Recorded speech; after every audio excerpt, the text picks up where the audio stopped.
اهلا وسهلا بكم متابعينا في كل مكان. جايبين لكم النهارده منتج جديد، منتج عملي جدا، عبارة عن الحزام بتاع الحيوانات الأليفة.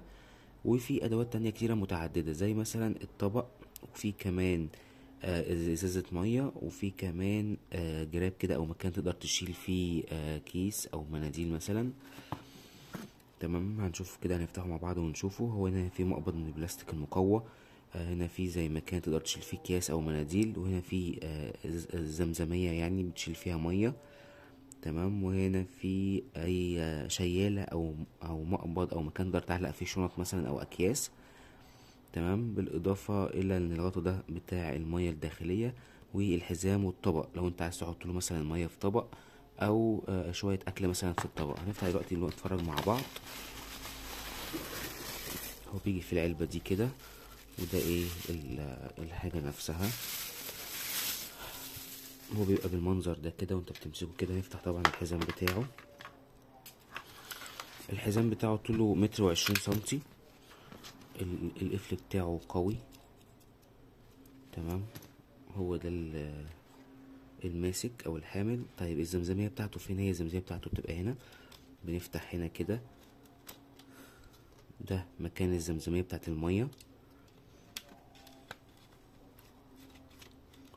طيب طبق الاكل فين؟ طبق الاكل بيبقى في المكان ده. وبرده ممكن تلعب بيه لعبة الطبق كده للكلاب مثلا، تحدفه له مثلا لو في جنينة او حاجة بتلعبوا بيه. وفي نفس الوقت ده بيتفرد الطبق لو حبيت تحط له فيه مية او تحط له فيه اكل. بيبقى بالمنظر ده كده.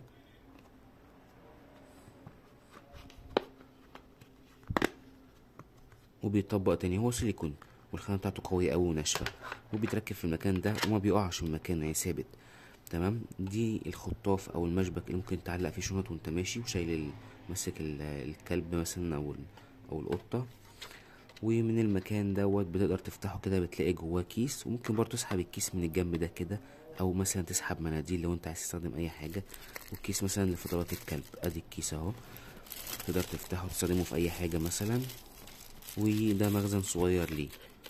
يبقى كده زي ما قلنا ان هو الرباط 1.20 سنتي. سوري، بيقفل بالشكل ده كده.